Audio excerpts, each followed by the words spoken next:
बेटा आवाज मेरी क्लियर आ रही है सबको? हाँ जी, हाँ जी। बताओ क्या डाउट है आपको? 58 में आपने अप्रोच कैसे किया, ये बताओ आप।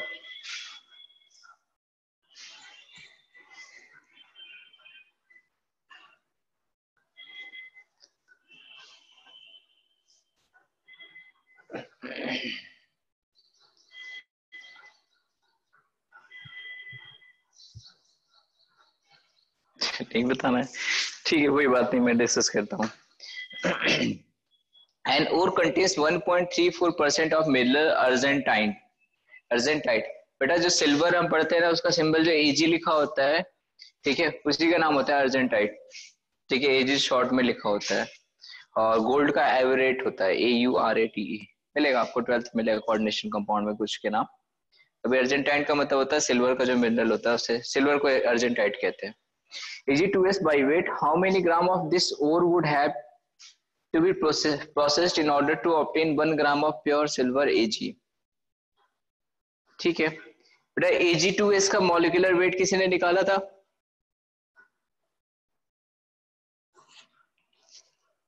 Yes sir. 248। ठीक है 248। चलिए, परफेक्ट। अब देखते हैं क्या क्या आपको गिवन है। An ore contain 1.34% of mineral argentite Ag2S by weight. ठीक है, आई थिंक आप लोगों को मैंने मास और मास परसेंट बता दिया है ना? ठीक है फिर सही है, अच्छे टाइम पे फंसा है फिर, नहीं तो सवाल गड़बड़ हो जाता है। चलिए 1.34% मिनरल अर्जेंटाइट बाई वेट बोल रहा है, इसका मतलब ये है कि सपोज हमने कर लिया W ग्राम हमारे पास था और हमने W ग्राम लिया था, इसका 1.34% दैट मीन्स 1.34% यानी W बाई 100, इतने ग्राम हमारे पास अर्जेंटाइट है।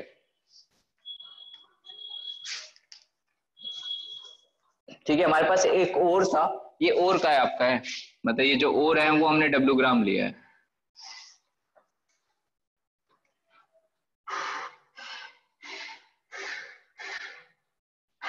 ठीक है, अब देखिए ये हमें क्या मिला है, आपका Ag2S मिला है। दैट मीन्स अब हमने Ag2S को अगर ब्रेक करना स्टार्ट किया तो यहां से हमें क्या मिलेगा, 2Ag मिलेगा। उसके आगे क्या मिलेगा हमें कोई मतलब नहीं है, हमें सिर्फ Ag से लेना देना है। बेटा सिल्वर का एटॉमिक वेट कितना होता है? 108। 108। हमको कितना ऑब्टेन करना है, आपको क्वेश्चन में कितना गिवन है? Sir 1 gram. 1 gram, perfect. That means हमें ये कितना चाहिए, 1 ग्राम चाहिए।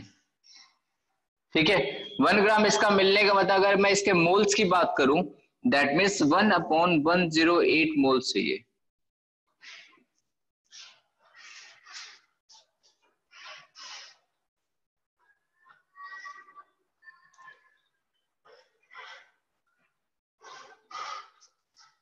ठीक है,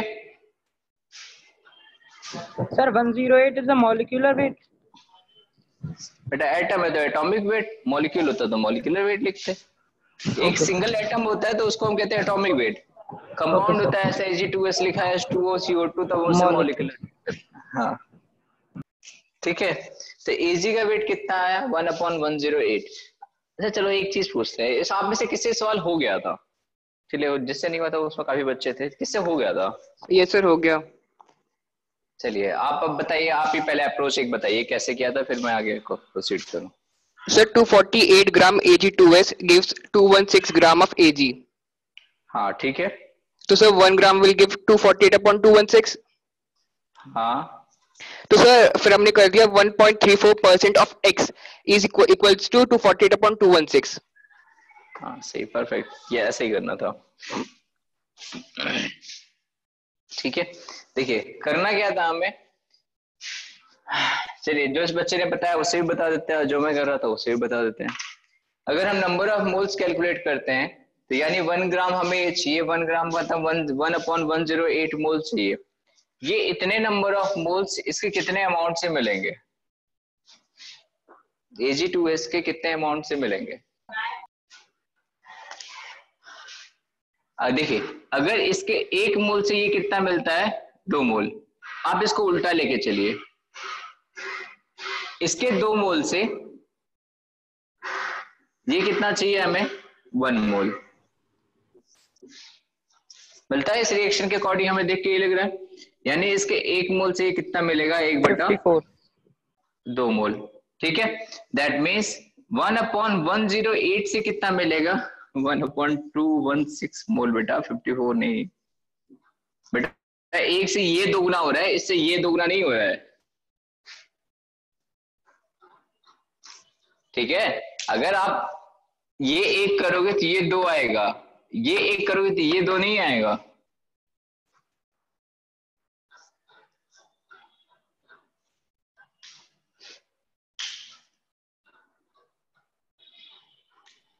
ओके सर।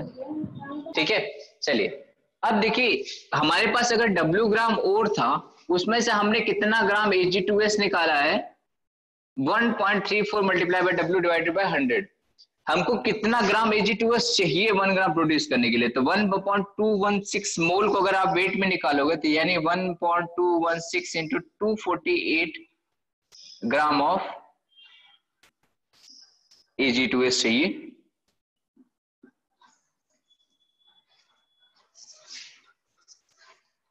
बेटा यहां तक किसी को कोई डाउट है कि मैंने क्या लिखा है, कैसे लिखा है, समझ में आ गया सबको?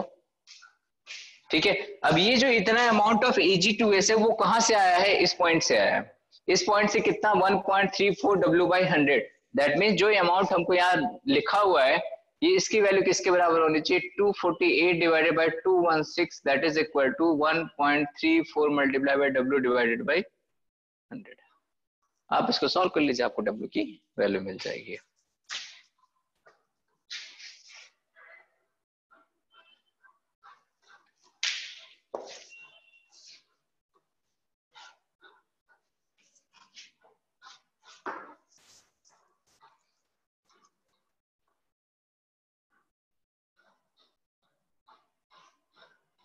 सर।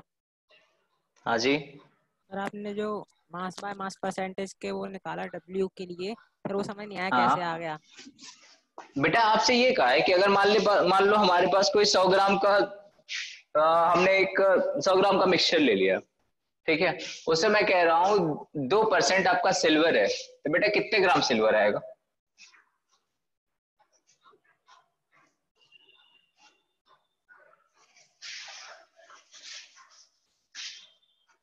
कहाँ गया, किसका सवाल था बेटा, बताओ क्या आंसर आएगा।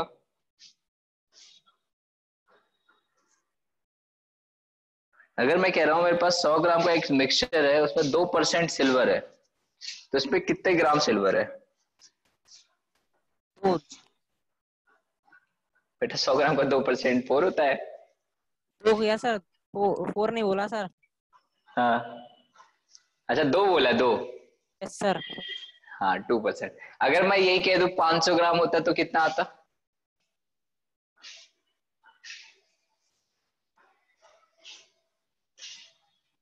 मैं कह रहा हूं हमारे पास 500 ग्राम का एक मिक्सचर है, उसमें 2% सिल्वर है, 2%, तो 2% सिल्वर है, तो उसमें कितना ग्राम सिल्वर आएगा,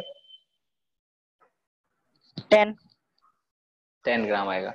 ये मैंने यही तो लिखा है, 1.34%, W मैंने वेट मान लिया, डिवाइड बाय 100 कर लिया। ठीक है,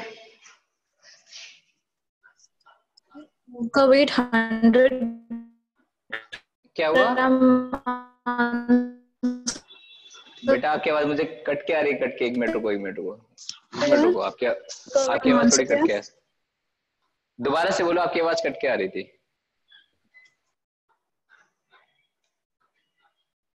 सर ओर को 100 ग्राम मान सकते हैं, ओर को आप 100 ग्राम मान लोगे, तो बेटा निकालना तो हमें वही है,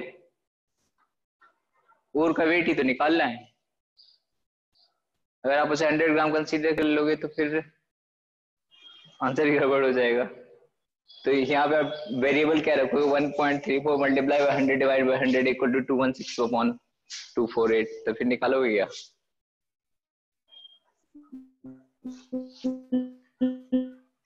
नो 100 ग्राम के 1.34 ग्राम 6 निकाला है, उसके लिए फिर हम और का मास निकालेंगे।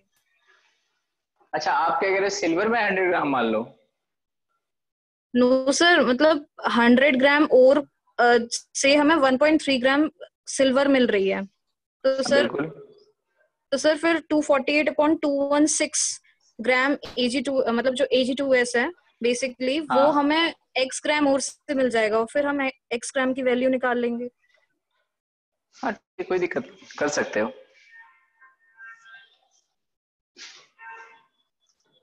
Okay sir. चलिए नेक्स्ट आते हैं 59th वाले पे आपके। ये आई थिंक मैंने क्लास में करा दिया है। ये सवाल किसने पूछा ये? आई थिंक क्लास में हो गया ना 59th वाला डिस्कस? Yes sir. बेटा तो फिर सवाल क्यों, किसने पूछा ये? सही से ईमानदारी से बताओ, नहीं मैं चैट चेक करूं, बताओ किसने भेजा।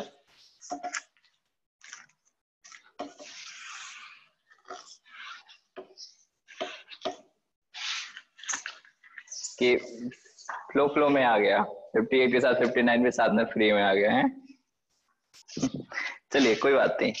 हाँ, कुछ अगर पर्टिकुलरली कुछ पूछना हो, इसमें कोई पॉइंट जो समझ में नहीं आया हो, क्लास में भी नहीं समझ में आया हो, उससे रिलेटेड अगर कुछ 59 में पूछना है तो पूछ लो। यहाँ क्लास में ऐसे करवाया था, उसमें ये पॉइंट समझ में नहीं आया। अदरवाइज फिर हम 60 और 61 पे हैं। नहीं पूछना है, चलिए ठीक है। हम आते हैं आपका 60 वाले क्वेश्चन पे। बेटा क्वेश्चन नंबर 60 किससे हो गया?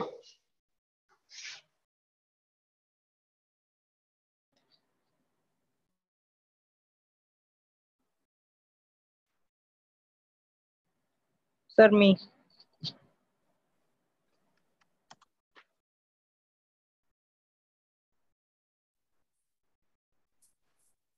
अच्छा चलिए रोहित, आप ही बताइए 60 वाला क्वेश्चन कैसे अटेम्प्ट किया? पीओएसी से रिलेट किया या कुछ और अपना नॉर्मल सा दिमाग लगाया? बताइए, क्योंकि दोनों मेथड मोल कॉन्सेप्ट में सब चलता है।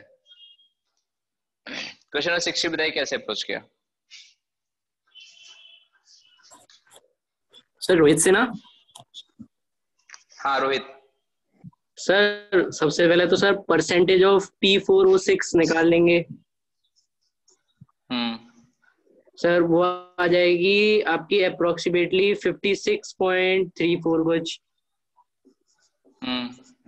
उसके बाद sir percentage of sir P4O10 निकालेंगे।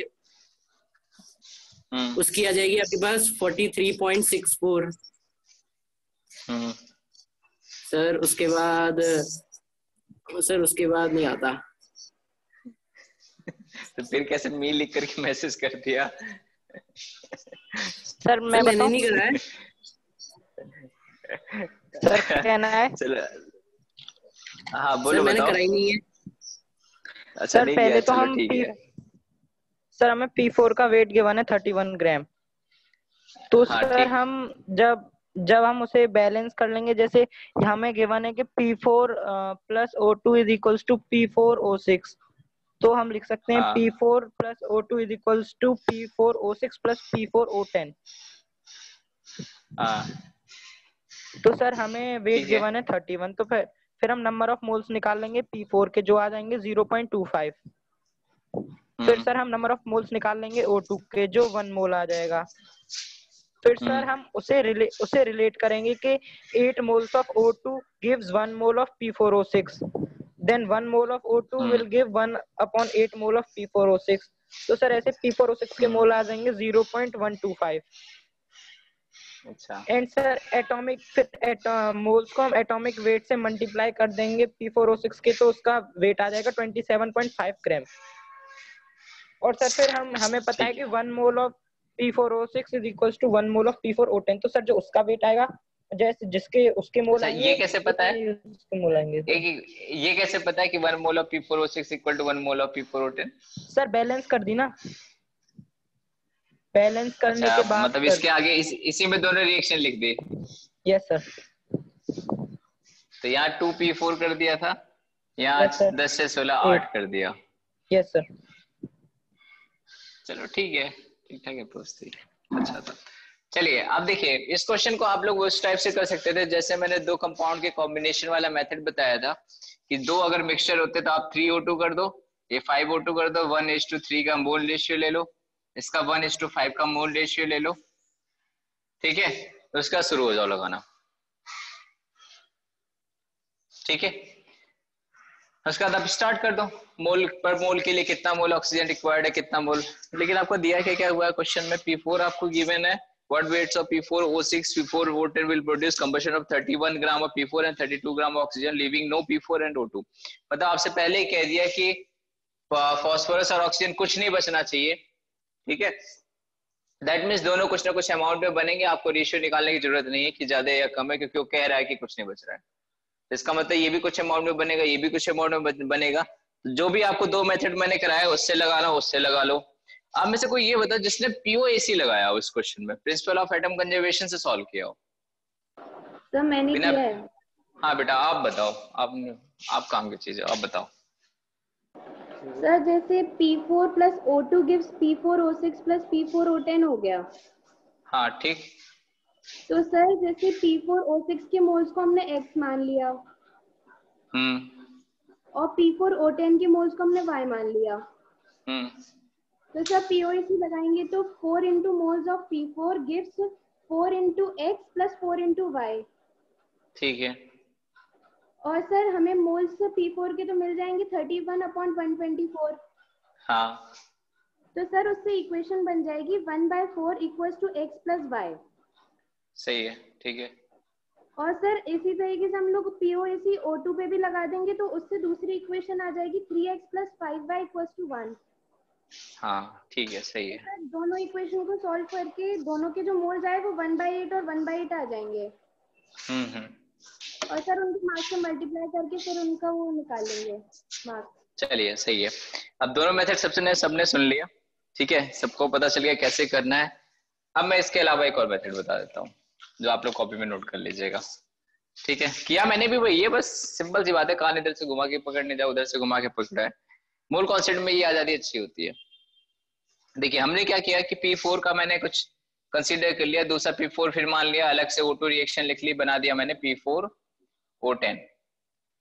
ये मैंने 3O2 कर दिया, इसका मैंने 5O2 कर दिया, ठीक है। नहीं इससे नहीं बताता हूँ, आपका POAC से ही समझ लो, वो बच्चे ने अच्छा बताया था, आपको समझ में भी आ जाएगा टॉपिक भी और आपका काम भी हो जाएगा। देखिए सबसे पहले हम POAC लगाते हैं फॉस्फोरस के लिए। किसके लिए लगाया है? फॉस्फोरस के लिए। तो फॉस्फोरस के लिए देखो एक चीज मैंने क्या बताया था कि जब भी हम POAC लगाएंगे तो अनबैलेंस इक्वेशन के लिए लगाएंगे, हम बैलेंस करने की कोशिश नहीं करेंगे। तो आप बैलेंस मत कीजिएगा, जो इक्वेशन लिखा है उसको लगा दीजिए। तो सबसे पहले क्या लिखना है हमें, मोल्स ऑफ P4, मतलब 4 into atoms of moles of P4 in reactant, इसका मतलब 4 मल्टीप्लाई बाई P4 के नंबर ऑफ मोल्स, यानी number of moles of P4 that is equal to 4 into number of moles of P4O6 plus 4 into number of moles of P4O10। बेटा ये equation लिखने में अगर किसी को भी कोई डाउट है तो पूछ सकता है, मैं इससे आगे चलूं इसके बाद बेटा सिर्फ कैलकुलेशन है, जिसको ये पॉइंट नहीं समझ में आया वो पूछ सकता है। सर अगर अलग अलग लिखते तो फिर क्या दिक्कत आती, मतलब तब भी हो जाता? नहीं बेटा आप बात वही करनी पड़ती है आपको, जैसे आप कह रहे हो कि P4 plus O2 gives P4O6, बाद में सेकंड रिएक्शन लिखते P4 plus O2 gives P4O10, same चीजें हैं, आप दोनों इक्वेशन ऐड करके फिर फाइनली आपको लिखना ही पड़ता है। आपको POAC में ये आजादी रहती है आपको, ठीक है, कि आपको एक ही रिएक्शन में प्रोसीड दोनों एक साथ करा सकते हो। Okay sir. कर सकते थे, ऐसा कुछ नहीं है कि बिल्कुल ही नहीं कर सकते थे, कर सकते थे उसमें भी।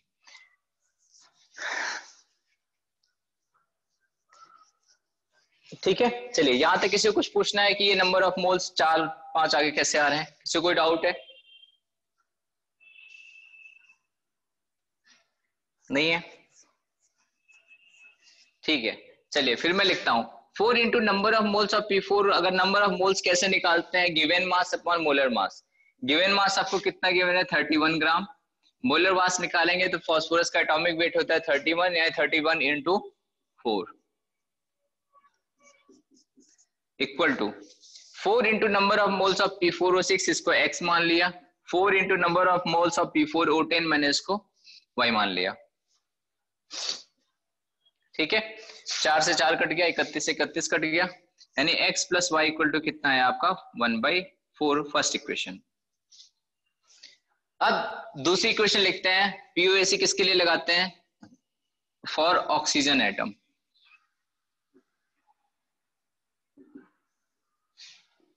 ठीक है, ऑक्सीजन एटम के लिए लगाएंगे। इधर कितने ऑक्सीजन एटम है? 2 इंटू मोल्स ऑफ O2। बेटा अभी मैं दोबारा से रिपीट कर रहा हूं, अगर किसी को ये लिखना समझ में नहीं आ रहा है तो पूछ सकता है। ठीक है, 2 इंटू मोल्स ऑफ O2 है। 2 क्या है? नंबर ऑफ एटम को रिप्रेजेंट कर रहा है। ऑक्सीजन O2 में जितने प्रेजेंट है और मोल्स ऑफ O2 जितना हम बढ़ाते जाएंगे उसी according moles of O2 multiply किया। इसमें कितने ऑक्सीजन है? 6, यानी 6 into moles of P4O6 plus इसमें कितने हैं? 10 इंटू मोल्स ऑफ P4O10। ठीक है, P4A2 into moles of O2 आपको ऑक्सीजन कितना अमाउंट में गिवन है? कहाँ गया ऑक्सीजन? 32 ग्राम, यानी 32 ये प्रेजेंट है डिवाइडेड बाय 32 इसका खुद का molar mass. 6 into moles of P4O6 मैंने x मान लिया, 10 इंटू मोल्स ऑफ P4Y10 या O10 है इसको मैंने y मान लिया। ठीक है, 32 से 32 कट गया, 2 3 5, यानी 1 इक्वल टू क्या आया? 3x plus 5y equal to second equation मान के आप दोनों इक्वेशन को सॉल्व कर लीजिए।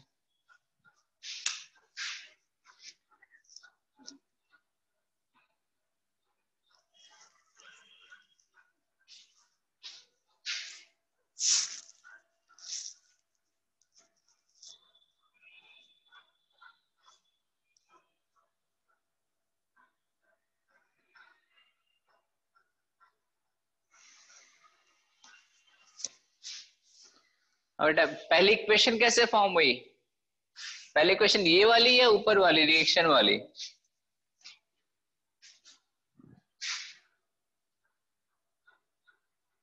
अच्छा ये वाली इक्वेशन, एक मिनट चेक करने दो बेटा, आपका मैसेज आते ही बग जाता है। अच्छा x plus y equal to 1/4 कैसे आया? बेटा ये रहा आपका जिसका बेटा ये सवाल था, ये इक्वेशन आपको समझ में आएगी। मैंने क्या लिखा था? 4 into 31/31 into 4 equal to 4x plus 4y। बेटा यहां तक समझ में आया था, इसको छोड़ो। इसके ऊपर समझ में आया था क्या? बेटा कुछ नहीं किया है मैंने, x प्लस वाई, इसको अगर आप ठीक से लिखोगे तो ये क्या लिखा हुआ है? 1 equal to 4x plus 4y। उससे 4 कॉमन ले लो तो 1/4 आ गया, x plus y equal to.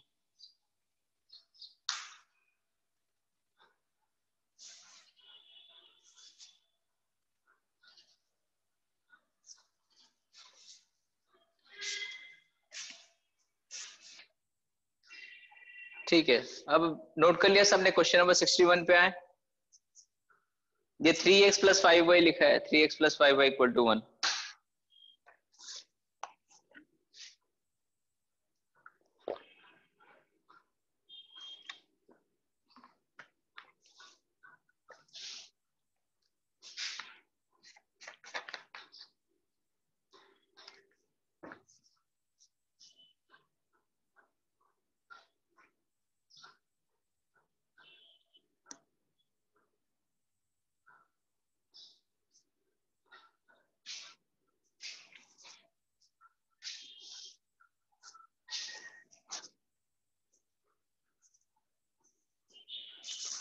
Sir हाँ जी सर, मूल निकालने के बाद इनका P4O6 और P4O10 के मास से मल्टीप्लाई कर देंगे ना तो आंसर आ जाएगा।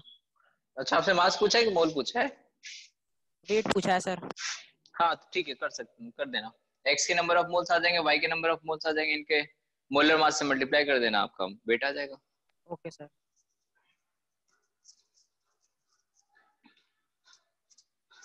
चलिए डन हो गया। क्वेश्चन नंबर 61 पे आते हैं। अब आप में से एक लोग कोई भी एक जल्दी से 61 बताओ, किसे किसे हो गया पहले ये मैसेज करो।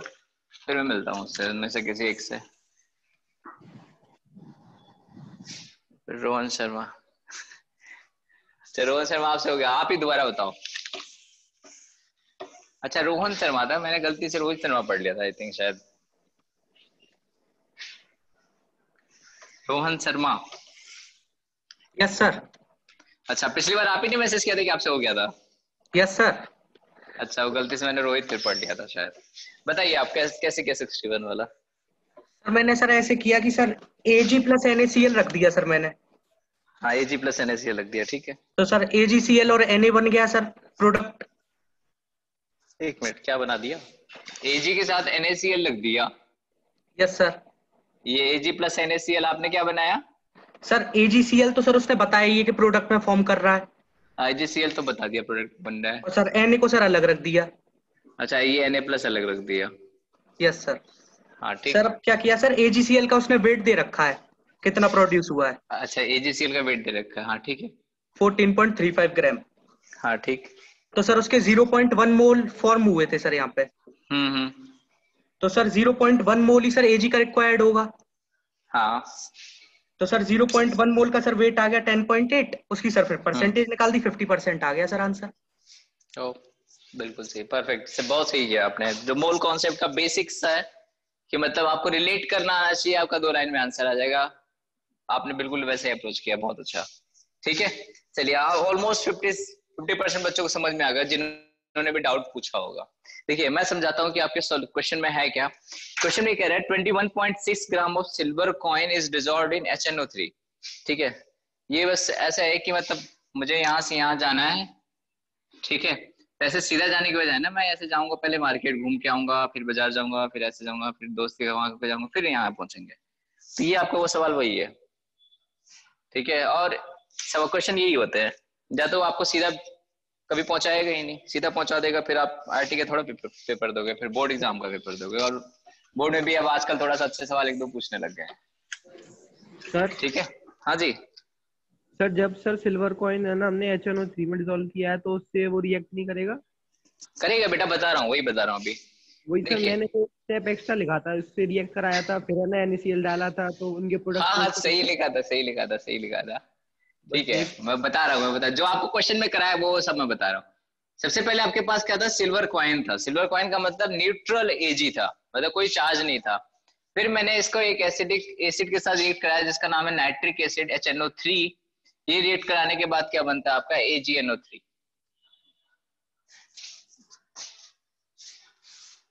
ठीक है, अब AgNO3 मिलाया, अब इसमें जो H+ होगा ये बेटा प्रेसिपिटेट का फॉर्म अभी मत कंसीडर। सिंपल ये क्या होता है, AgNO3 बना, ठीक है। AgNO3 क्या होता है कि हाईली थोड़ा सा सॉल्युबल ये ज्यादा होते हैं, नाइट्रेट सॉल्युबल होते हैं, आपका आयनिक में आएगा। सॉल्युबल का मतलब अगर आप इसको पानी में डालोगे ये डिसोशिएट रहता है, मतलब Ag+ अलग अलग घूम रहा होता है, NO3- अलग घूम रहा होता है, ठीक है। और सिंपल सी बात है, ठीक। ये अपने सर पे एक पाप लेके घूम रहा है, ये अपने पे लेके घूम रहा है, एक प्लस वाला घूम रहा है, एक माइनस वाला घूम रहा है। अब जब आपने इसमें NaCl मिलाया आपने, ठीक है, तो AgCl वाला अपने पाप धो लेता है। मतलब क्या करता है कि NaCl अगर आपने मिलाया तो NaCl का मतलब ये होता है कि Na+ और Cl- ये आयन में ब्रेक हो जाता है। इतना सबको आइडिया होगा, नमक मिलाने पे पानी में घुल जाता है जब। तो Ag+ अपने चार्ज को न्यूट्रलाइज कर लेता है। कैसे करता है, Ag और Cl का मिक्सचर बनता है और AgCl प्रेसिपिटेट हो जाता है, ठीक है। अब आपका खेल इसी में है। ऑब्वियस सी बात है, जितना ग्राम ये रहा होगा, ठीक है, जितना ग्राम ये रहा होगा उतने ही ग्राम Ag+ बना होगा, क्योंकि HNO3 उसने कुछ अमाउंट थोड़ी कहा है कि मैंने अगर ये 21.6 ग्राम लिया तो 0.1 ग्राम लिया, उसने कुछ नहीं कहा। उसने कहा है कि HNO3 का हमारे पास सोल्यूशन था, उसमें एक सिक्का डाला 21.6 ग्राम का। अब सोल्यूशन था तो ऑब्वियस सी बात है कि अनलिमिटेड रहा होगा, इसका मतलब एक्सेस में रहा होगा। तो उसमें एक सिक्का डाला हुआ है जो AgNO3 की टाइप मतलब मेल्ट हो गया। मेल्ट होने के बाद Ag+ और NO3- में हो गया। उसके बाद फिर अलग से NaCl ऐड करोगे तो AgCl का व्हाइट कलर का प्रेसिपिटेट बनता है, ठीक है। दैट मीन जितना Ag आपने जितना ग्राम मिलाया होगा उतने ग्राम Ag+ बना होगा। डन। अब आते हैं आपके क्वेश्चन के ऊपर। उसके बाद क्या कहा हुआ है, the weight of AgCl is found to be 14.35 gram. अब हमसे ये बता दिया कि भाई ये कितना मिला हमको, 14.35 ग्राम, ठीक। उसके बाद क्वेश्चन हमसे क्या पूछा है कि परसेंटेज सिल्वर इन फाइन, इसका मतलब जो हमें एजी दिख रहा है ये 21.6 ग्राम जो हमको दिख रहा है, एग्जैक्टली 21.6 ग्राम नहीं है, मतलब इसमें जो सिल्वर है वो 21.6 ग्राम नहीं है, इसमें एजी के साथ कुछ इंप्योरिटी मिली हुई है, तभी तो आपसे सवाल पूछा, मतलब सिल्वर के साथ आपकी कुछ इसमें इंप्योरिटी मिक्सअप है। लेकिन इस रिएक्शन में पार्टिसिपेट केवल कौन करेगा, सिर्फ और सिर्फ एजी। ठीक है, आपके साथ एजी है और कुछ इंप्योरिटी है, जब आप उसको डिसॉल्व करोगे HNO3 में तो डिसॉल्व कौन होगा, सिर्फ और सिर्फ एजी डिसॉल्व होगा। बाकी इंप्योरिटी हम कंसीडर करके लेके चलते, जब तक सवाल में नहीं कहेगा तब तक हम कुछ नहीं मानेंगे कि इंप्योरिटी कुछ डिसॉल्व हो रही है कि नहीं हो रही, हम नहीं कंसीडर करेंगे। तो हमारे इस रिएक्शन में पार्टिसिपेट किसने किया, सिर्फ और सिर्फ एजी ने। बना क्या प्रोडक्ट AgNO3, उसके बाद रिएक्शन हुई AgCl प्रेसिपिटेट बना। अब आप इसके नंबर ऑफ मोल्स निकालो, एजी का वेट होता है 108, ठीक है, और Cl का वेट होता है 35.5 एंड इसका मोलर मास होता है आपका 143.5, दैट मींस ये कितना बना 0.1 मोल। अब इधर से रिएक्शन देखो, आपने हर जगह बैलेंस किया था कि नहीं किया था, Ag प्लस HNO3 AgNO3 बनाया, सारा बैलेंस है, H प्लस साथ में है, वाटर के साथ घूम रहा होगा। AgNO3 यहाँ Ag प्लस हमने अलग से ले लिया, इसको जब आप Cl माइनस के साथ रिएक्ट कराए होंगे तो Ag plus Cl minus AgCl बनाया, इसका मतलब यहाँ भी बैलेंस है, कहीं भी हमारा कुछ गड़बड़ नहीं हुआ। यानी 0.1 मोल के लिए Ag प्लस कितना चाहिए, 0.1 मोल, मतलब 0.1 मोल। 0.1 मोल के लिए यहाँ AgNO3 कितना चाहिए, 0.1 मोल। 0.1 मोल AgNO3 के लिए Ag कितना चाहिए, 0.1 मोल। ठीक है, यानी Ag हमें सिल्वर कितना रिक्वायर्ड है, 0.1 मोल। ठीक है, सिल्वर का मोलर मास कितना होता है, 108 ग्राम, दैट मीन्स 0.1 मोल का मास कितना आएगा, 10.8 ग्राम। अब बेटा ये बताओ, हमने लिया कितना था, 21.6, उसमें 10.8 ग्राम सिल्वर है, तो हमसे यही तो पूछा है कितना परसेंट सिल्वर है।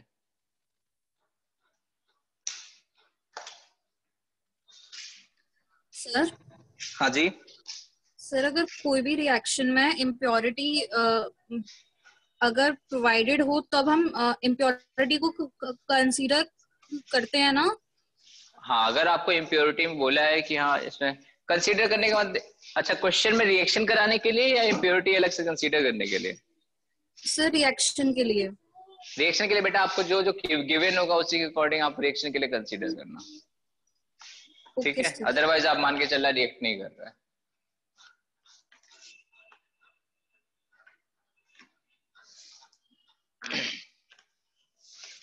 चलिए अब आइए, हाँ जी सर, जैसे 57th क्वेश्चन है। 57, हाँ बोलो। सैंपल ऑफ कैल्शियम कार्बोनेट, हाँ बताओ। प्योर है तो 45 ग्राम ऑफ द सैंपल में हम कैल्शियम,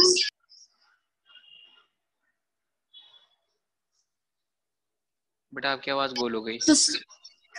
हाँ बताओ बताओ। सर वो 25 ग्राम ऑफ द सैंपल में हम कैल्शियम कार्बोनेट को सिर्फ प्योर वाला ही कंसीडर करेंगे ना? हाँ, रिएक्शन में केवल प्योर वाला ही लेके जाओगे। Okay sir.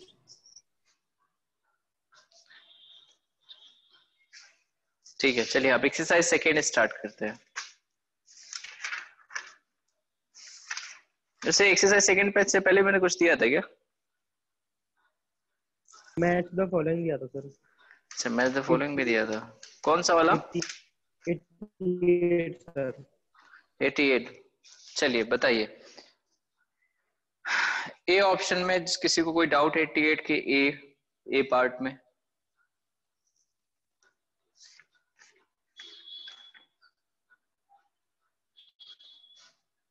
एट के ए पार्ट में किसी को डाउट है?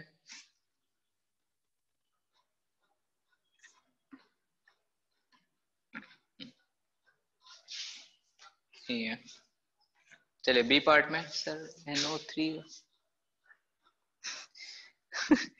अच्छा इसमें बेटा इस सवाल में पूछ रहे हैं NO3 का Na कहाँ गया? कुछ नहीं बेटा, NaNO3 न्यूट्रलाइज हो गया, आपका सॉल्यूशन में घूम टहल रहे होंगे।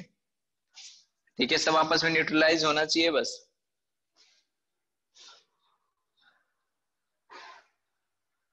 जो NaCl के साथ रिएक्शन कराया होगा तो रिएक्शन इस टाइप से कुछ भी होगी।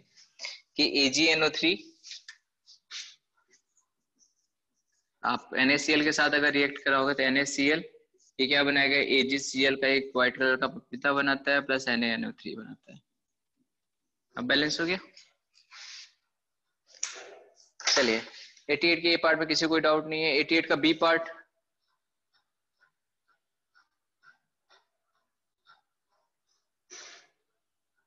के बी पार्ट में किसी कुछ पूछना है?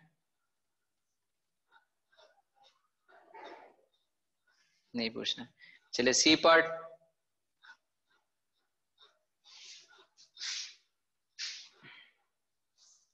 सी पार्ट में कुछ नहीं। चलिए डी पार्ट में किसी को कुछ पूछना है? नहीं पूछना है। चलिए अब आते हैं एक्सरसाइज सेकंड के क्वेश्चन नंबर 1 to 5 में। बताइए क्या पूछना है।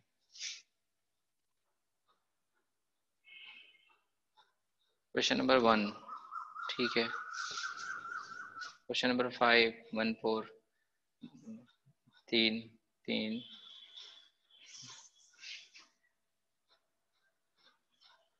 1 3 4 5 बहुत सारा सवाल पूछ लिया आप लोगों ने तो।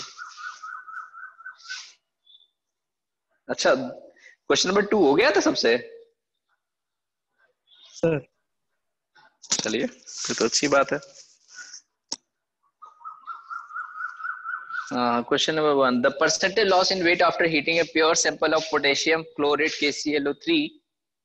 हाँ ये सवाल बेटा देखो ये इस टाइप का है कि इसमें जब आपसे पूछ रहे ना परसेंटेज लॉस, तो लॉस किस वजह से होगा, आपका प्रोडक्ट क्या क्या बनेगा ये बताऊं थोड़ा सा। KClO3 को अगर हीट करोगे तो प्रोडक्ट क्या बनेगा? KCl और ऑक्सीजन। हाँ O2 आपके कंटेनर में बैठा रहेगा कि भाग जाएगा? लिबरेट हो जाएगा।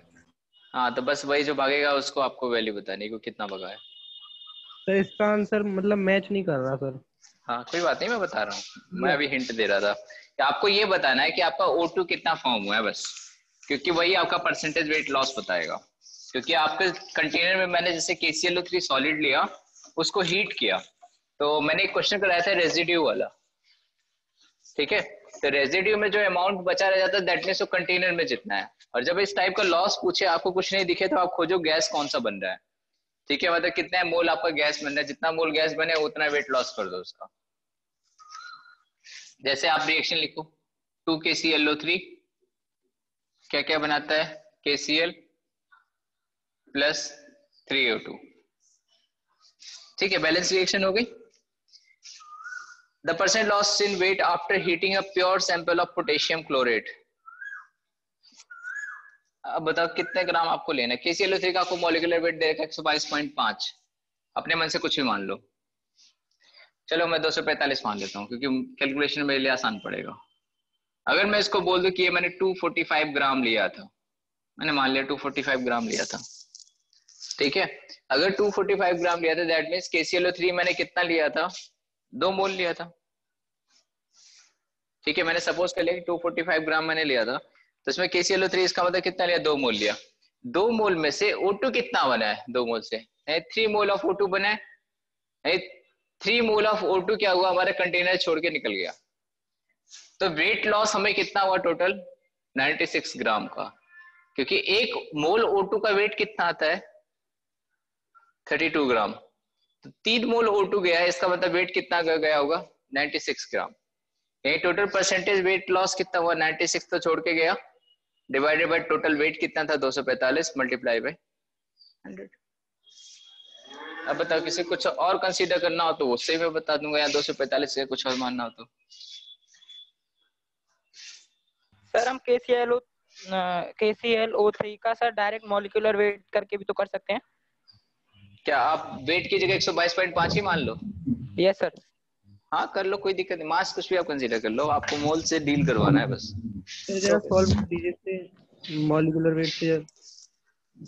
क्या हुआ सर तभी मैं जरा इससे सॉल्व कर दीजिए सर मॉलिक्यूलर वेट। मॉलिक्यूलर तो उससे नहीं आ रहा है क्या आंसर मेरा? तो सर मॉलिक्यूलर वेट से आंसर डिफरेंस आ रहा है। Yes sir. अच्छा यस सर। मतलब मैं जैसे ये मैंने 245 कंसीडर किया, इसको मैं 122.5 ले लूं? Yes sir. ठीक है 122.5 अगर मैंने ले लिया दैट मीन्स ये हमने कितना लिया है 1 मोल। ठीक है, अगर 1 मोल ऑफ KClO3 रिएक्ट कराओगे तो O2 कितना बनाओगे ये बताओ।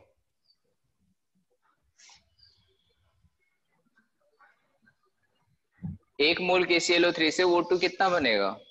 So 1.5 1.5 मोल ऑफ O2 यानी 1.5 मोल। तो 1.5 मोल का मतलब 1.5 डिवाइड बाय मल्टीप्लाई बाय 32 48 ग्राम हो जाएगा। तो कितना आएगा? 48 ग्राम। बेटा देखो वही लिखा हुआ है, इसको डिवाइड करो। अब इसमें लिख कर देखो 48 डिवाइड बाय 122.5, अच्छा सा लिख दो 48 डिवाइड बाय 122.5 मल्टीप्लाई बाय 100। इससे वो परसेंट नहीं आ रहा जो दिया है? तो 39.17% आ रहा है। सी ऑप्शन सी आ रहा है। अच्छा ऑप्शन गलत आ रहा है 39.17%। हाँ तो ठीक है, ये बोलना चाहिए ना कि ऑप्शन कुछ और आ रहा है, क्योंकि चलिए ठीक है कोई बात नहीं। तो सी आंसर सही है, करेक्ट कर लो। सॉल्व तो कर लिया था ना, 39.17 ही आया था ना, क्योंकि इसके आगे मुझे नहीं पता क्या आंसर आता है। नहीं सर 39.17। ठीक है चलिए फिर आंसर करेक्ट कर लीजिए, आप सी ऑप्शन कर लीजिए।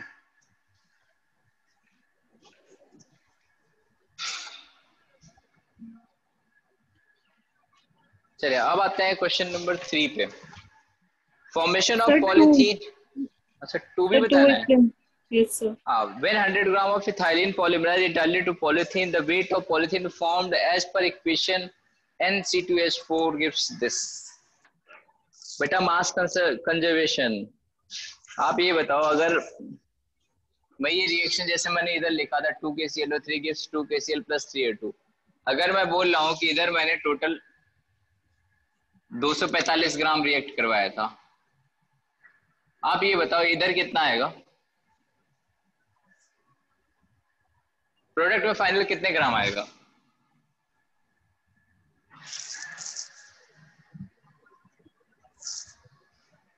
बेटा बताओ।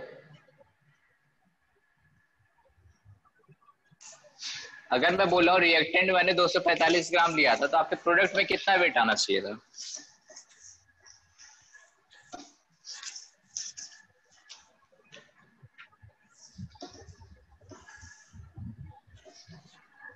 चलिए अगर नहीं समझ में आ रहा है दोबारा लिखता हूँ। अगर मैं एक रिएक्शन लिखता हूँ 4H2O, इट गिव्स 8 है यानी 4H2 प्लस 2O2। अब बेटा ये बताओ इधर रिएक्टेंट में मैंने कितने ग्राम रिएक्शन के लिए लिए है? अगर मैं सिर्फ पर्टिकुलर इक्वेशन की बात करूं तो रिएक्टेंट में मैंने कितने ग्राम रिएक्शन के लिए लिया हुआ है?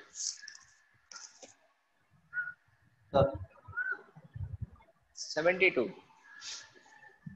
बेटा किसका डाउट है? बेटा अपना माइक अनम्यूट करके जवाब दो, तभी तो मैं बताऊंगा आपको।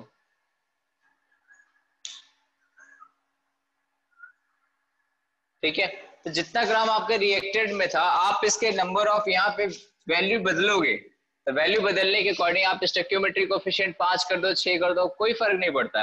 आपका जितना मास रिएक्टेंट में है उतना मास प्रोडक्ट में आएगा। आप कुछ भी बनाओ, आप पॉलीमराइज कराओ, कोई कंडेंसेशन रिएक्शन कराओ, कुछ भी कराओ, लेकिन एक चीज ध्यान रखना, लॉ ऑफ केमिकल कॉम्बिनेशन हमेशा वैलिड है एक्सेप्ट न्यूक्लियर रिएक्शन के। तो जितना आप रिएक्टेंट में लोगे सारा का सारा आपको प्रोडक्ट में मिलेगा। ठीक है, क्योंकि आपको क्वेश्चन में लिखा हुआ है कि when 100 gram polythene polymerise entirely to polythene. ठीक है, इथाइलिन जितना लिया सारा का सारा पॉलीथीन में अगर बदल रहा है, कुछ आपका रिएक्टेंट में बचा नहीं हुआ है, तो इसका मतलब जितना रिएक्टेंट में लिया होगा उतना सारा प्रोडक्ट में बदल गया होगा वेट में। लॉ ऑफ मास कंजर्वेशन आपका यही कहता है कि जितना रिएक्टेंट में मास रहता है उतना प्रोडक्ट में आता है। अब आता है question number 3। Formation of polythene with calcium carbide take place as follows, CaC2 plus H2O gives CaOH twice. This the amount of poly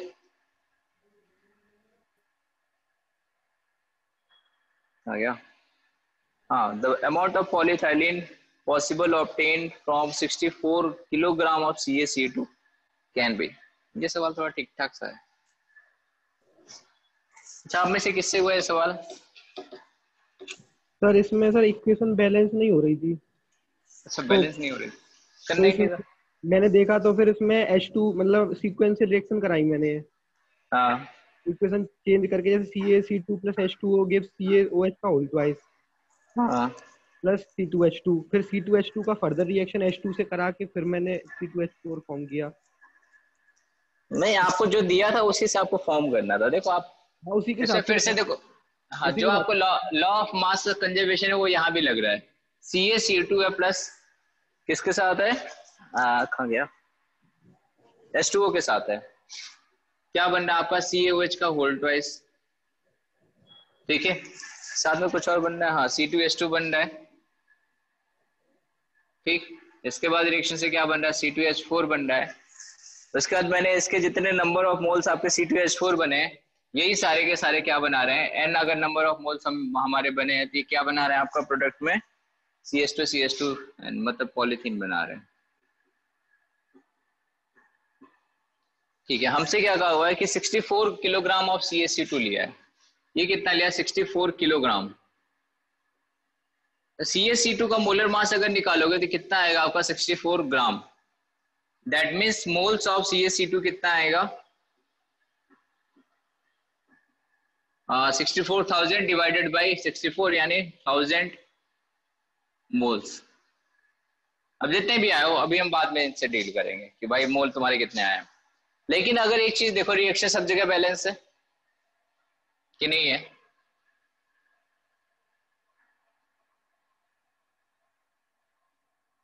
अरे नहीं है बिल्कुल, ये रहा बैलेंस हो गया। आपको दे रखा था कि नहीं दे रखा था, अब बैलेंस है हर जगह सर। हाँ जी सर मैंने इसमें बैलेंस सर वैसे नहीं करी सर, मैंने जो C2H2 का उसका एक और बार रिएक्शन करा है H2 से, तो मैं C2H4 बन गया। वो H2 कहाँ से आया, वो जो दूसरा H2 वो कहाँ से आप ले आए,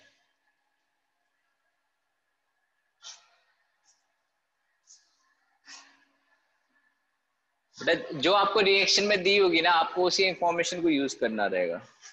कार्बन के लिए POAC लगा दें, हाँ कार्बन के लिए POAC लगा दें, लग जाएगा बेटा, कोई दिक्कत नहीं, मैं भी वही लगाऊंगा सर। बस थोड़ा सा, हाँ सर हम ऐसे भी तो कर सकते हैं कि सर 60 हमें मोल्स पता है CaC2 के, तो सर जितने मोल्स इसके होंगे उतने ही मोल्स हमारे सीधा पॉलीथीन के होंगे। हाँ लगा सकते हैं बेटा, तो सर लेकिन उससे क्या पॉलीथीन, हम सीधा ये निकाल लेंगे कि हमारे पास C2H4 कितना बना है, बात खत्म, ठीक है। हमें नहीं पता नंबर ऑफ मोल्स कितने बने कितने हैं, अगर हमें C2H4 का हमें पता चल गया कितने नंबर ऑफ मोल्स बने हैं तो उसे हम सीधा यहाँ लगा सकते हैं, ठीक है। तो CaC2 के नंबर ऑफ मोल्स कितने हैं, 1000। यहाँ एक से एक ये बना है, इससे एक से एक ये बना है, ठीक है। मतलब इस पॉइंट 1 से 1 ये बना है, इस 1 से 1 ये बना है, यानी अगर वो 1000 होता है ये भी कितने मोल्स बनेंगे, 1000, यानी आपकी n की वैल्यू कितनी आ गई, 1000, ठीक है। जितना मास है ये सारा का सारा उसमें कन्वर्ट होगा, क्योंकि 100% रिएक्शन हम कंसीडर करें। इसका आप मास निकालो कितना आएगा, 28, 1000 मोल है, दैट मीन्स वेट कितना आ जाएगा, 28 × 1000 यानी कितना आ गया, 28 किलोग्राम। 28 किलोग्राम हमारे पास C2H4 बना, तो जितना ये होगा उतना ही हमारे पास ये होगा, तो 28 किलोग्राम हमारे पास C2H2 का।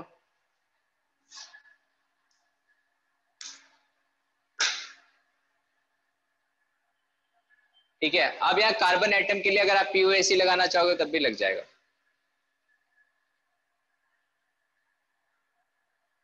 चलिए क्वेश्चन नंबर 3 हो गया। Question number 4, in an organic compound of molar mass greater than 100 containing only C, H and N, percentage of carbon is 6 times the percentage of hydrogen, while the sum of percentage of carbon and hydrogen is 1.5 times the percentage of nitrogen. What is the least molar mass?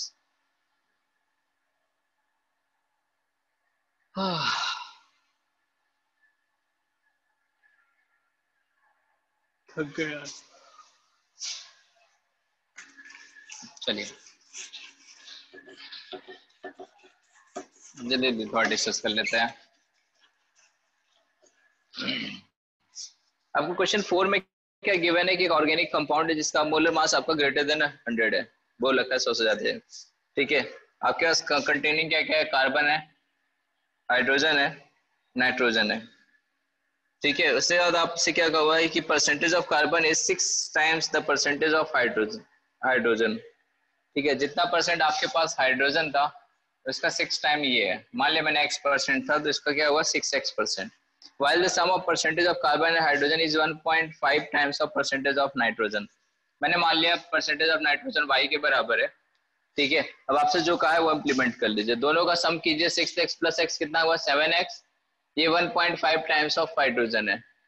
ठीक है, यानी y की value क्या आएगी आपके 70/15, x इसको divide करके देगा 5 × 15 और 14, 14/3x y की वैल्यू आ गई। यानी इसका भी परसेंट हमें कितना मिल गया 14/3x। ठीक है, तीनों का सम 100% के बराबर होना चाहिए, यानी 6x + x + 14x/3 ये किसके बराबर आना चाहिए 100 के बराबर। अब यहाँ सॉल्व करो, 6 × 3 = 18, 3 × 21 = 4 × 25 = 10 35, 35x = 300, यानी x की वैल्यू है कितनी है 300/35, यानी आप इसको डिवाइड करो 60/60/7। ठीक, अब आपका सवाल इजी हो गया। अब आपसे क्वेश्चन में क्या हुआ, कार्बन का परसेंटेज कितना गिवन है 360/7%, हाइड्रोजन कितना गिवन है 60/7%, और नाइट्रोजन कितना गिवन है 14 × 60 सॉरी आ गया 14/3 × 60/7, 7 2 = 14, 320, एंड नाइट्रोजन कितना परसेंट है 40% है। अब आपका सिंपल क्वेश्चन हो गया, एम्पिरिकल फॉर्मूला का लगाइए, 12 से डिवाइड कीजिए, 1 से डिवाइड कीजिए, सिंपल रेशियो निकालिए। इसके आगे ठीक है, इसके बाद किसी को कुछ इस पॉइंट में पूछना है तो पूछ सकता है, तब मैं सॉल्व करूंगा, अदरवाइज आगे बढ़े फिर।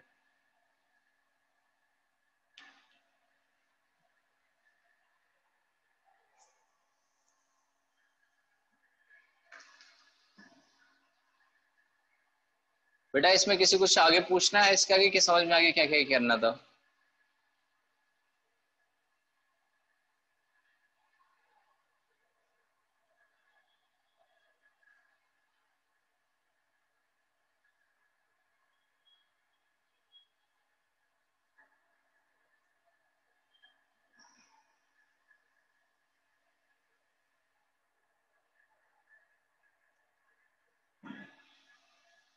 ठीक है, आगे चलते हैं, question number 5। 1 mole of iron reacts completely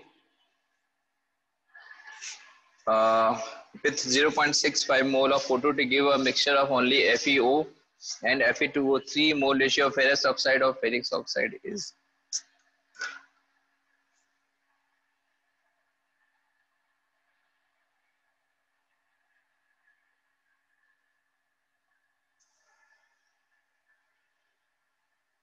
चलिए नोट कर लिया सबने, मैं इसको मिटा दूं।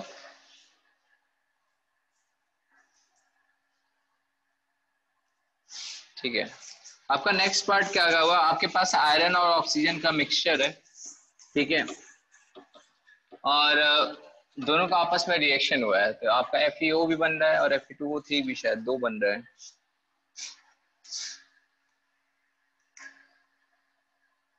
तो आपके पास Fe है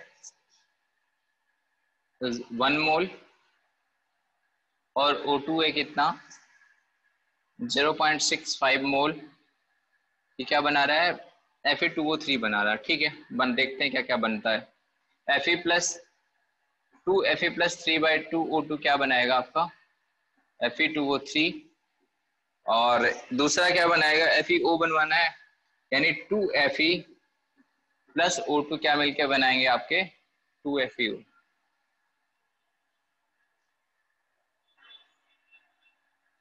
ठीक है, तो आपको जो 2 कॉम्बिनेशन वाला क्वेश्चन था आप उस मेथड से करना चाहिए, उससे कर लीजिए। दूसरा मेथड आपके पास क्या है कि Fe के साथ में हाफ O2 रिएक्शन कराइए, क्या बन रहा है FeO। इसके बाद Fe के साथ में FeO के साथ Fe2O3 बनाना है, 2FeO के साथ 2 बना 1/2 O2 के साथ रिएक्शन कराइए, क्या बन रहा है Fe2O3। ठीक है, ये आपका फर्स्ट मेथड वाला हो गया मिक्सचर वाला, और ये आपका सेकेंड मेथड वाला हो गया। ठीक है, आप किसी को भी अप्लाई कर सकते हैं, लेकिन अब आपको डिफरेंस करना आना चाहिए कि आपको कौन सा अप्रोच रखना है, मतलब दोनों में से किससे हमारा आसान पड़ेगा। तो देख के मुझे ऐसा लग रहा है कि ये सेकेंड वाला ज्यादा इजी पड़ेगा। ठीक है हाँ जी सर, जो सेकंड वाला मेथड है सर, उसमें पहले FeO बनाया सर 1 मोल। हाँ FeO बना दिया 2 मोल Fe। सर आपने सर दोबारा रिएक्शन कराया सर, 2 FeO कहाँ से आ गया सर?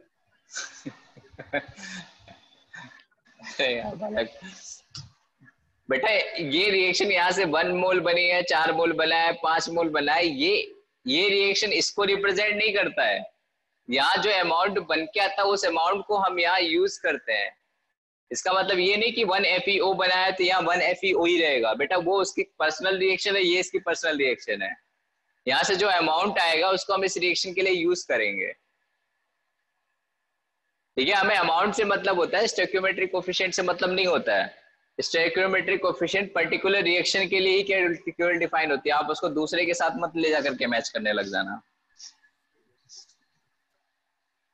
ठीक है, आप कॉपी में मैंने हाँ जी सर हम लोग डायरेक्टली ये नहीं लिख सकते Fe plus O2 gives FeO plus Fe2O3 और फिर PO लिख दो। हाँ बिल्कुल लिख सकते हो, आपको केवल दिखना चाहिए क्लियर कट कि हो गया रहा है, आपका अप्रोच होना चाहिए। बाकी आप मोर कॉन्सेप्ट है मल्टीपल नंबर ऑफ, मैंने कहा था कि POC आपका एक टूल है, आपका क्वेश्चन सॉल्व करने में जो हेल्प करे आप उसे यूज करो, जो उस टाइम पे स्ट्राइक करे, बात खत्म। ठीक है, सिंपल एक आपको मोल मोल रिलेशन, मास मास रिलेशन, थोड़ा एम्पिरिकल फार्मूला, मॉलिक्यूलर फार्मूला, थोड़े कंसंट्रेशन के टर्म, बस यही पढ़ाने होते हैं। ठीक है, बाकी आपके रेस्ट ऑफ जितना मोल कॉन्सेप्ट है प्रैक्टिस के ऊपर डिपेंड करेगा। जितने आप नंबर ऑफ क्वेश्चन प्रैक्टिस करोगे और इनिशियल में आप अलग अलग मेथड से प्रैक्टिस करोगे तो आपको बहुत हेल्पफुल रहेगा। ठीक है, अब जैसे मैंने इसमें 2 मेथड समझा दिया आपको। फर्स्ट मेथड लग रहा है कि थोड़ा कुछ बिगड़ने वाला है तो उसको छोड़ दो, दूसरे पे आ जाओ। दूसरा मेथड लगे कि हाँ ये भी कुछ बिगड़ने वाला है तो POC लगा दो। वहां पेपर में थोड़ी पूछ रहा है ऑब्जेक्टिव वाले में कैसे सॉल्व किया, वो तो आंसर से उसको मतलब है। ठीक है, तो अगर आप इस मेथड से लगाओ ये भी ठीक है। अब यहाँ से शुरू हो जाओ कि 1 मोल हमारे पास था, ठीक है, 0.65 मोल ये है। दोनों में से लिमिटिंग रिएजेंट डिसाइड करो। कौन है लिमिटिंग रिएजेंट? ये लिमिटिंग रिएजेंट। अब कुछ लोग बुद्धिमान आदमी ये सोच रहे होंगे कि 0.65 वाला कम है, ज्यादा क्यों नहीं होना चाहिए, ये मतलब ये लिमिटिंग रिएजेंट होना चाहिए। पता है 2-4 लोग का बुद्धि चल रहा होगा। ठीक है, तो बेटा वो बुद्धि लगाते रहेंगे, थोड़ी देर जब सवाल खत्म हो जाएगा तब पूछ लेंगे। अब रिएक्शन हुई 1 मोल, इसके साथ में ये कितना बना 1 मोल, यानी 1 मोल ये हो गया, खत्म हो गया। ठीक है, अब अगली रिएक्शन के लिए FeO कितना मिला हमें, 1 मोल मिला है। O2 हमारे पास कितना बचा है, 0.15 मोल बचा है। अब लिमिटिंग रिएजेंट कौन है, ये है हमारा लिमिटिंग रिएजेंट। ठीक है, अब इसके आधे से कितना बनता है, ये बनता है, तो ये कितना बनेगा 0.30, और 1 मोल में से ये खत्म हुआ है कितना, सॉरी इसके 0.5 के लिए कितना चाहिए होगा, 4 का मतलब ये कितना बचेगा हमारे पास 0.4, यानी FeO हमारे पास आएगा 0.4। क्या पूछा गया था सवाल में, रेशियो तो पूछा था, तो रेशियो पूछेगा तो 0.4 डिवाइडेड बाय 0.3 आंसर आएगा 4/3। बेटा ये इतना शॉर्टकट तभी आएगा जब आप नंबर ऑफ क्वेश्चन ढेर सारे प्रैक्टिस करोगे। सर हम ठीक है, सीधा POC लगा सकते हैं ना? हाँ बेटा लगा सकते हो, आप कुछ भी लगा सकते हो, मतलब ये 2-3-4 मेथड है, जो सुटेबल पड़े आपको, जो उस टाइम चमक जाए वो लगा दो। ठीक है, तो मैं ऐसे तो पहले ये कहूंगा आपका होमवर्क पूरा हो जाएगा ना, तो जिसमें आपके 2-3 मेथड पॉसिबल है, जैसे मैंने इसमें मेंशन कर दिया कि आप ये मेथड लगा सकते हो, तो लगा के देख लिया करो। ठीक है, अलग से जो क्लास होने के बाद आप लगा के ट्राई कर लोगे, ठीक, आपका मेथड फिक्स हो जाएगा। चलो ये भी आता है, ये भी आता है, ये भी आता है, पेपर में सोच लेना क्या लगाना है, मेथड पेपर में जो अच्छा लग जाए वो लगा लेना। ठीक है, चलिए अब इसमें किसी को पूछना है कुछ, लिमिटिंग रिएजेंट कैसे डिसाइड किया, कैसे नहीं डिसाइड किया? सर हाँ जी सर, आपने लिमिटिंग एजेंट बता दिया, वो समझ आ गया मेरे को कैसे आया, उसके बाद हाँ कंफ्यूज हो गया मैं क्या किया। अच्छा, उसके बाद क्या किया, लिमिटिंग रिएजेंट मिल गया। अब उसके बाद क्या है, मोल मोल रिलेशन लगाया है, जो लिमिटिंग रिएजेंट होता है प्रोडक्ट उसके अकॉर्डिंग बनता है, ठीक। Okay sir. ये लिमिटिंग था, रिएक्शन सारी की सारी बैलेंस है, तो ये 1 मोल अगर खर्च हुआ तो ये 1 मोल बनेगा। Okay sir. ये 0 हो गया। अब ये कितना खर्च हुआ, ये थोड़ा सा कई बार गलती हो जाती है हमसे। हमको क्या दिख रहा है कि ये 1 मोल खर्च हुआ है तो इसमें से 0.5 जाना चाहिए था। ये दिख रहा है रिएक्शन में कि अगर ये एक, तो बस हमारे पास है कितना 0.65, हमें भेजना कितना है 0.5, तो बचा कितना रहेगा 0.15, तो वही अगले रिएक्शन में पार्टिसिपेट करेगा, ठीक है। अब यहाँ से जो अमाउंट FeO बन गया, ये अमाउंट बेटा अगले रिएक्शन में फिर पार्टिसिपेट करेगा, तो ये यहाँ और यहाँ वाली वैल्यू बस सेम सोचने लग जाना कि ये 1 मोल बना तो यहाँ 2 क्यों आ गया, ठीक है। वो अमाउंट की बात होती है, पर्टिकुलर रिएक्शन होता है। अमाउंट कितना बचा है 1 मोल बना है, अब ये अमाउंट यहाँ पे रिएक्शन के लिए पार्टिसिपेट करने आएगा, तो 1 मोल ये रहा, 1 मोल इसके साथ रहा, O2 कितना बचा 0.15। अब इसमें लिमिटिंग रिएजेंट पहचान लिया क्योंकि इसको, हाँ Fe। अब बेटा अब इसमें कौन सी लिमिटिंग रिएजेंट है, Fe लिमिटिंग रिएजेंट नहीं है, एक्सेस रिएजेंट है। हाँ लिमिटिंग रिएजेंट कौन सा है O2, ठीक है। अब O2 आपका लिमिटिंग रिएजेंट है, तो जिसका मतलब प्रोडक्ट उसके अकॉर्डिंग बनेगा, इसके आधे मोल से कितना बन रहा है 1, इसका मतलब 0.15 से कितना बनेगा 0.3, क्योंकि आधे मोल से 1 बन रहा है, इसका मतलब 1 से कितना बनेगा 2, तो 0.15 से कितना बनेगा 0.15 मल्टीप्लाई बाय 2 दैट इज 0.3, ठीक है। अब ये खर्च कितना हुआ ये कैसे देखोगे, वो यही समझ नहीं आया सर। अच्छा ये समझ में नहीं आया, अच्छा एक चीज बताओ, ये समझ में आ रहा है कि इसका अगर ये 2 मोल खर्च हुआ तो इसके लिए आधा चाहिए होगा, यस सर। ये समझ में आ रहा है, मतलब इसका 2 रुपया इसका 50 पैसा बराबर है, तो ये इसका कितने टाइम्स खर्च होगा, 4 गुना नहीं खर्च होगा, यस सर, 4 टाइम मल्टीप्लाई करना पड़ेगा ना, तो इसका मतलब अगर इसका आपने 0.15 मोल खर्च किया तो यहाँ तक पहुंचने के लिए इसके 4 गुने के बराबर आना पड़ेगा, ठीक। आप तो ऐसे एक हो गया कि ठीक है मन से कुछ भी कर लिया, लिख के बता रहा हूं, देखो हाफ मोल ऑफ O2 के लिए FeO कितना रिक्वायर्ड है 2 मोल, ठीक है, यानी 1 मोल O2 के लिए FeO कितना रिक्वायर्ड होगा 4 मोल। अब दिख गया 4 गुना वाला, ठीक, यानी 0.15 मोल के लिए FeO कितना रिक्वायर्ड होगा 4 into 0.15 that is equal to 0.6 mole. अब समझ में आ गया, एक में से 0.6 खर्च क्यों हुआ। ओके सर, आ गया समझ में। तो यही कह रहा था कि आप जितने नंबर ऑफ क्वेश्चन प्रैक्टिस करोगे ना, फिर कैलकुलेशन है तो आप उंगलियों पे करोगे, फिर आपको पता चलना चाहिए हाँ वो कह रहा है, बस डन हो जाता है, ठीक है। ये कौन सा क्वेश्चन था हमारा, ये कौन सा सवाल था हमारा, क्वेश्चन नंबर 5 था। चलिए 6 से 10 के बीच में, कहां तक दिया था मैंने 10 तक दिया था सर। चलिए 6 से 10 के बीच में पूछे, क्या पूछना।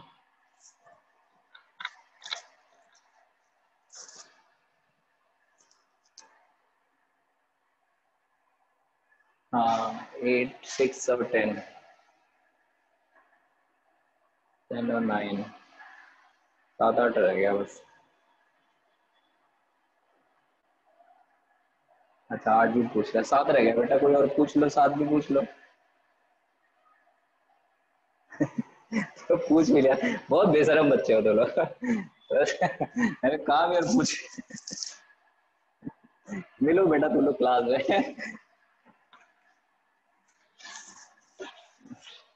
चलिए क्वेश्चन नंबर 6 मैं एक्सप्लेन कर देता हूँ थोड़ा सा पहले। XeF6 fluorinates I2 to IF7 and liberates xenon gas. 210 millimole of XeF6 can yield a maximum of millimole of IF7.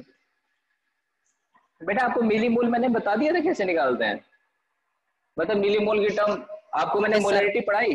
हाँ ठीक, फिर सही, अच्छा है, तो बहुत टाइम पे पढ़ाया था।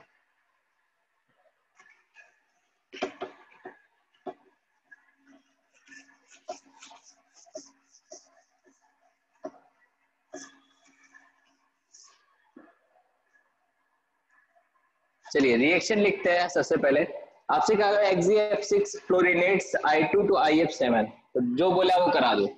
XeF6 का किसके साथ रिएक्शन बोला है? I2 के साथ में बोला है, और क्या बनाने को कहा उसने आपसे? IF7 बनाने को कहा है, ठीक है। और अलग से जेनॉन गैस बनाने के लिए, Xe का मतलब जेनॉन ही होता है, ठीक। अब रिएक्शन इसको बैलेंस करो, रिएक्शन बैलेंस करो, 7 XeF6 कर दिया अगर, तो 7 छक्के 42, 3 I2 कर दो, 6 IF7 कर दो, 7 Xe कर दो, बैलेंस हो गया, ठीक। अब आपसे क्या कहा हुआ है कि XeF6 फ्लोरिनेट I2 to IF7 liberate xenon gas 210 millimole of Xe can yield maximum of millimole of, कौन सा बच्चा था जिसको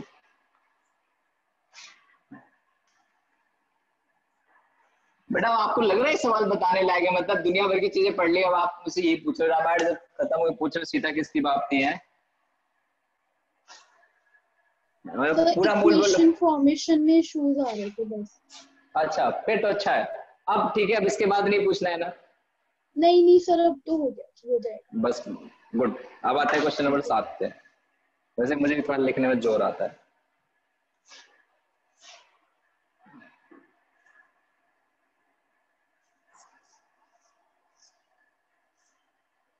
चले क्वेश्चन नंबर 7 पे चले। A sodium salt of methyl orange has a 7% sodium. What is the minimum molecular weight of the compound? तो ये सवाल पूछ लिया, अब पर्सनल मिल रहा है। तो कौन है ये सवाल? क्वेश्चन नंबर 7 वाला राहुल था सर। हाँ बेटा, कैसे लिया है सवाल ये आपको? सर ये मिथाइल ऑरेंज का फॉर्मूला वगैरह नहीं समझ में आया सर इसमें। जरूरत नहीं, इंसुलिन का फॉर्मूला पता था क्या आपको? नहीं सर। तो फिर वो भी तो सवाल हुआ था,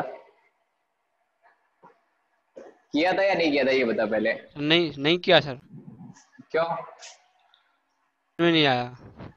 अच्छा समझ नहीं आया। अच्छा क्या नहीं समझ में आया ये बताओ पहले आप।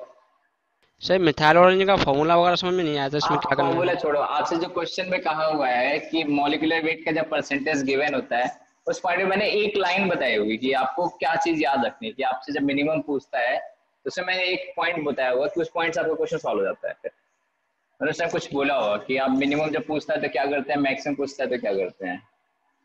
मतलब मैक्सिमम के लिए क्वेश्चन बताया, मिनिमम के लिए मैंने बोला होगा, क्योंकि मिनिमम लिखने का कुछ तो मतलब होगा वहाँ। चलिए आपके अलावा कोई और बताओ बेटा, मिनिमम लिखने का क्या मतलब है? सर मींस उसमें 1 एटम प्रेजेंट होता है उस एलिमेंट का। हाँ, मिनिमम परसेंट। तो देखिए कुछ भी अगर किसी भी अमाउंट में कोई मिक्सचर अगर उसमें हमसे कह दिया कि इसमें मिक्सचर में हमारे पास ये अमाउंट इतना परसेंट प्रेजेंट है, तो मिनिमम मॉलिक्यूलर वेट क्या पॉसिबल है? तो बेटा मैंने उस बार भी यही बताया था कि मिनिमम जब भी आपसे मॉलिक्यूलर वेट पूछता है, इसका मतलब उस एटम का एटलीस्ट एक एटम आप प्रेजेंट मान लो, उसके बाद आपको कुछ नहीं करना है। मान लो एक एटम आपके पास है बिना फॉर्मूले के, ठीक है, तो मिथाइल ऑरेंज से कुछ होता होगा फॉर्मूला। इसमें सोडियम हमारे पास एक एटम मैंने मान लिया है, एक एटम होगा, दैट मींस उसका वेट कितना होगा? 23। yes. ठीक है, तो 23 अगर आपके पास वेट आपको मिल गया, उसका परसेंटेज चाहिए, तो आपका टोटल वेट आता है, that is molecular weight multiply by 100। आपका कितना दे रखा? 7 हो गया सॉल्व। 7 ही गिवन है ना? हाँ हो गया क्वेश्चन सॉल्व। ठीक है, अब इसको ध्यान रखना। Yes sir. चलिए आगे चलिए, question number 8। In the preceding problem, if the compound contains 12.8% nitrogen, 9.8% sulfur, how many nitrogen sulfur atoms are present per atom of sodium? ये क्वेश्चन नंबर 8 वाला कौन है? इसको बोलूं पहले। क्वेश्चन नंबर 8 वाला शीतल।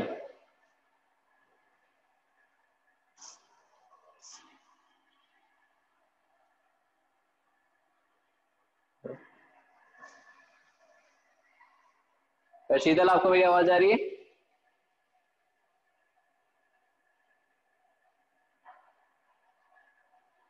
अरे डरो मत, नहीं कुछ कह रहा हूँ, बताओ कोई आवाज आ रही है आपको मेरी?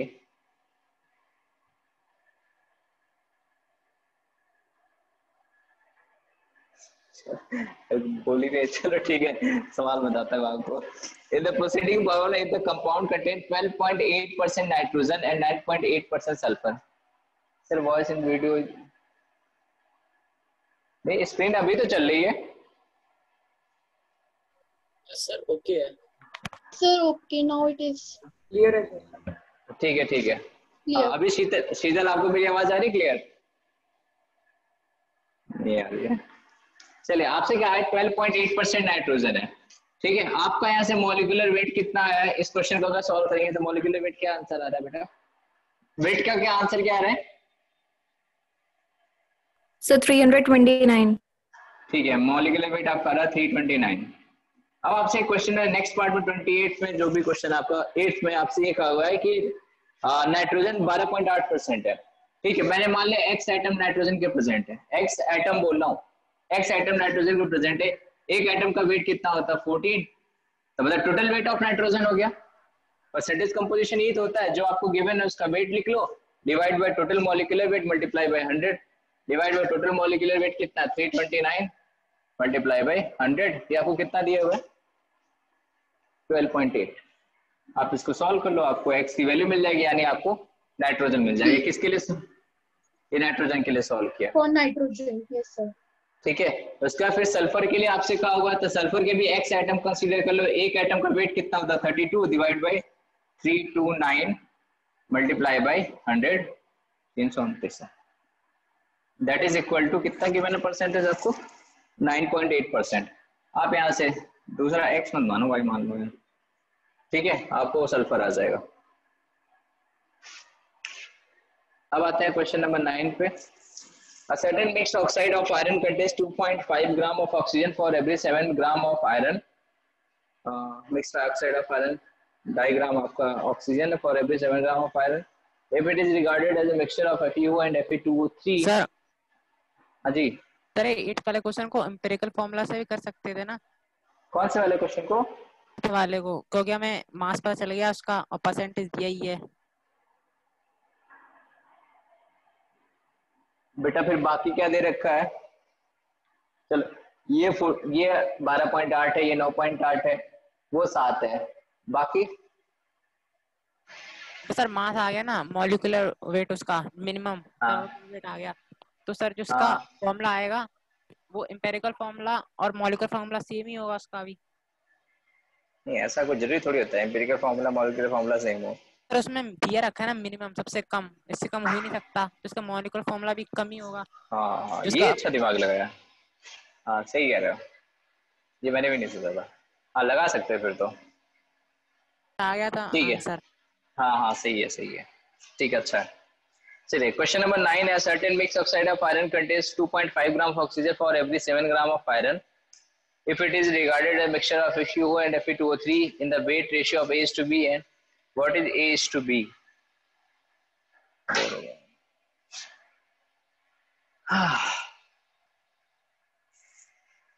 चलिए देखते हैं रिएक्शन क्या क्या करा रखी है और क्या क्या करना है।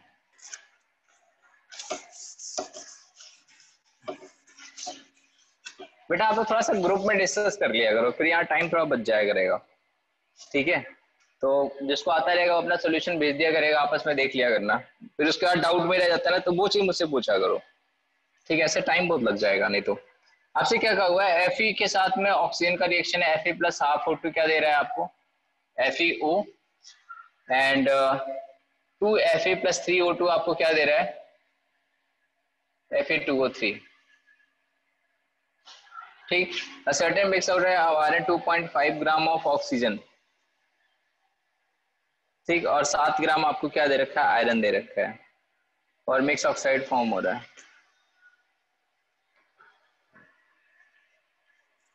एक अच्छा सा मेथड बताऊं, मान लो इसको x मोल लिया था तो इसके कितने रिक्वायर्ड होंगे x/2, ये कितना बनेगा x खत्म। इसके मान लिया मैंने 2y मोल्स लिए थे, इसके कितने चाहिए होंगे 3y मोल्स चाहिए होंगे, ये कितना बनेगा y मोल्स। ठीक आयरन आपके पास कितना है, ये मोल्स आपके लिख रहा हूं ठीक है। आयरन आपके पास कितने हैं x प्लस 2y मोल्स है और अगर आप मोल निकालो कितना आएगा 7/56। या Fe के लिए लिखा मैंने, ऑक्सीजन के लिए अगर आप लिखोगे तो क्या लिखा है x/2 प्लस 3y और कितना दे रखा है आपको 2.5 ग्राम ऑफ ऑक्सीजन 2.5/32। ये बेटा ये पीओएसी का थोड़ा देसी सा वर्जन है। ठीक है, आपका सवाल सॉल्व हो गया बिना पीओएसी के, लेकिन ये तभी आएगा जब आपने प्रैक्टिस बहुत की होगी। सर हाँ जी sir, x/2 + 3y = what is written there? Moles of oxygen 2.5 ही दे रखा था ना क्वेश्चन में आपको। हाँ 2.5 में तो दे रखा है 2.5 / 32। ये आपका पीओएसी लगाया है, लेकिन सिंपल वर्जन लगाया है, जो बहुत सारा करने के बाद तो थोड़ा बहुत आ जाता है ऐसे। सर ठीक है आप, हाँ जी वैसे कर सकते हैं जैसे आपने मिक्सचर ऑफ ऑक्साइड बताया था, क्योंकि हमें बेटा कर सकते हो, बिल्कुल बिल्कुल वैसे ही करना है। मतलब आप टेक्निकली जाओगे तो वैसे ही करना है।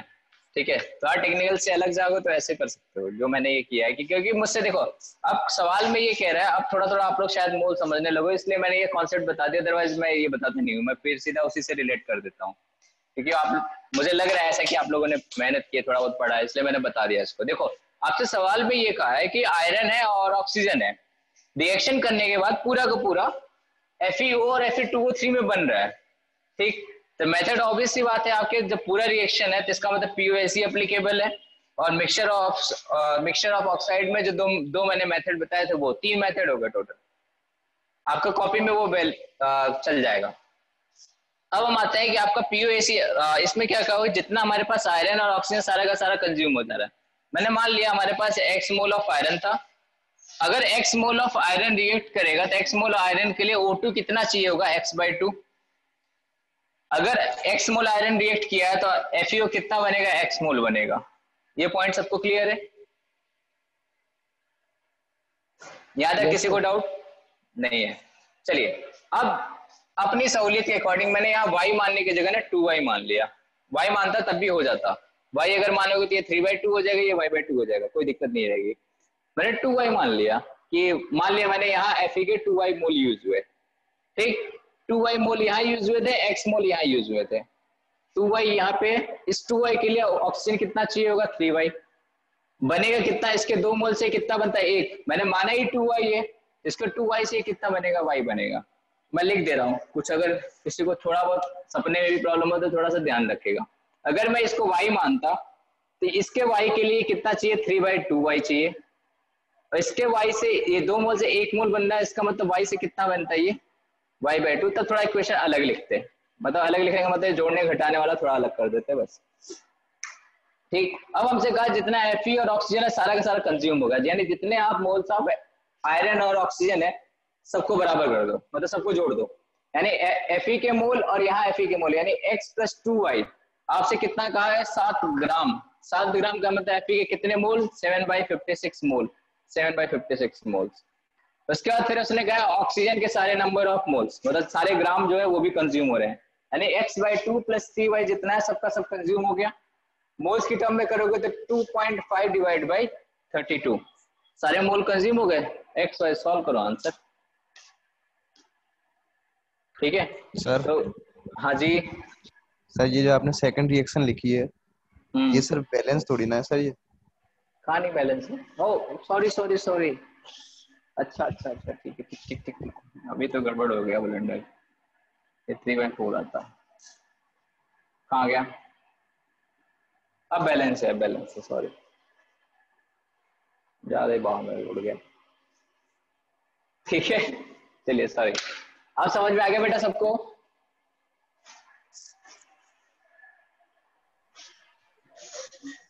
ठीक है चलिए अब नेक्स्ट लेक्चर मिलते हैं, कंसंट्रेशन की टर्म्स पढ़ेंगे थोड़ा, उसके बाद कुछ और भी करेंगे। ठीक है चलिए डन, थैंक यू एवरीवन। आपकी अगली क्लास भी है, चलिए थैंक यू।